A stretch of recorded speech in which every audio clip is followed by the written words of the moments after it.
Assalamualaikum warahmatullahi wabarakatuh. Kembali lagi di video saya, Nadia Hidayatul Husna. Kali ini kita akan bersama-sama belajar tentang lembaga sosial. Secara sosiologis, lembaga digambarkan sebagai suatu organ yang berfungsi dalam kehidupan masyarakat. Pengertian lembaga sosial adalah keseluruhan dari sistem norma yang terbentuk berdasarkan tujuan dan fungsi tertentu dalam masyarakat. Supaya hubungan antara manusia dapat terjalin sesuai yang diinginkan, maka dirumuskanlah norma. Norma adalah aturan atau kaidah yang menjadi pedoman tingkah laku, serta menjadi ukuran pemberitahu apakah yang kita lakukan dalam kehidupan sehari-hari itu benar atau salah.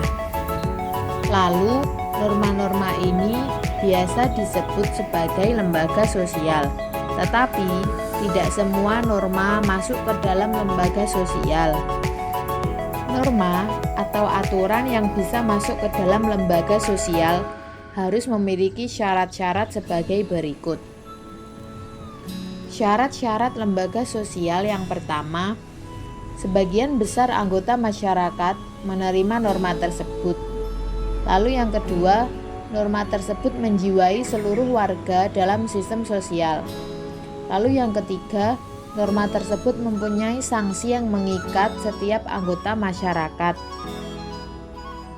Di dalam masyarakat dikenal beberapa tingkatan norma. Yang pertama adalah cara.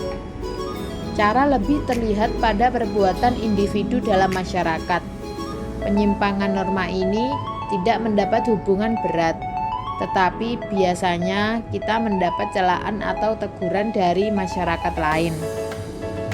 Misalnya saja, cara seseorang membuang sampah. Apabila seseorang membuang sampah tidak pada tempatnya, tentu saja akan mendapat teguran dari orang lain agar membuang sampah pada tempatnya. Tetapi jika kita tidak menghiraukannya, maka kita akan mendapat celaan dari orang yang mengingatkan tersebut.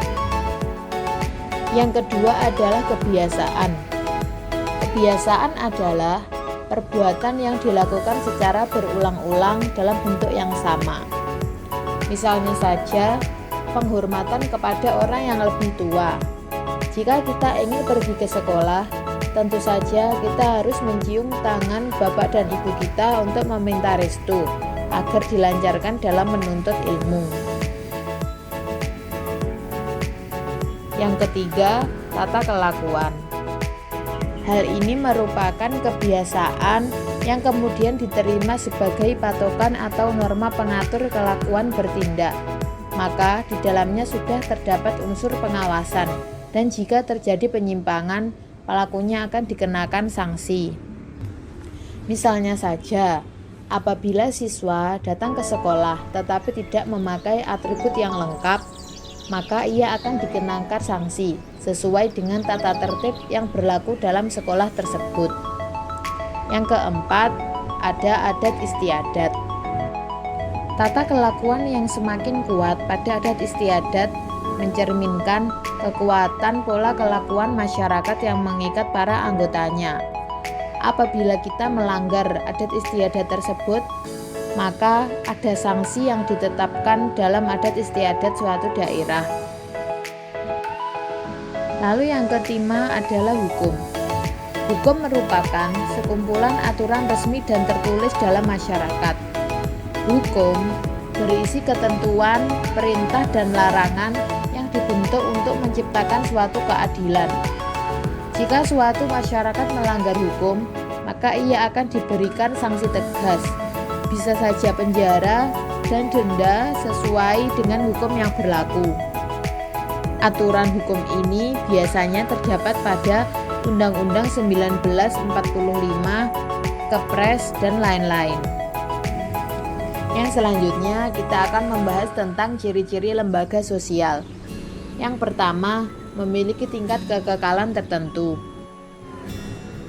Misalnya saja, lembaga sosial pada masyarakat.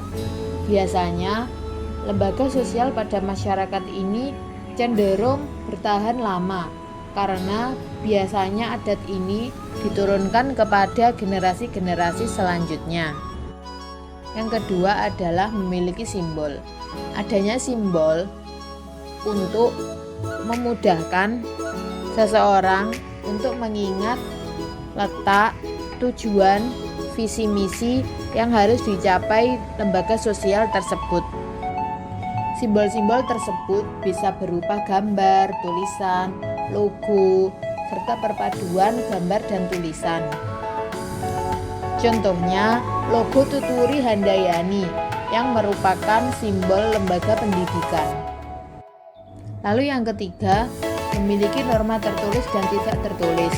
Misalnya saja dalam pendidikan, norma tertulis misalnya peraturan yang tertulis dalam tata tertib sekolah, seperti pemakaian atribut lengkap dan lain-lain.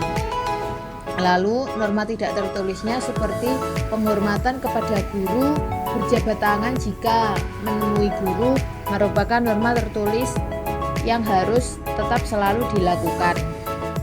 Yang keempat, memiliki tujuan yang jelas. Contohnya saja lembaga pendidikan yang bertujuan untuk mencerdaskan putra-putri bangsa. Yang kelima, memiliki alat kelengkapan. Suatu lembaga sosial juga harus memiliki alat kelengkapan agar mempermudah dalam menjalankan suatu visi dan misi lembaga sosial tersebut. Misalnya saja anggota TNI yang membeli banyak alat-alat seperti pistol untuk memperlancar kegiatan proses pertahanan yang merupakan tugas dari TNI tersebut. Lalu yang keenam adalah memiliki pola perilaku. Karena lembaga sosial tentu saja memiliki adat istiadat yang berbeda-beda antar daerah. Sekian ringkasan pembelajaran tentang lembaga sosial. Terima kasih sudah menonton.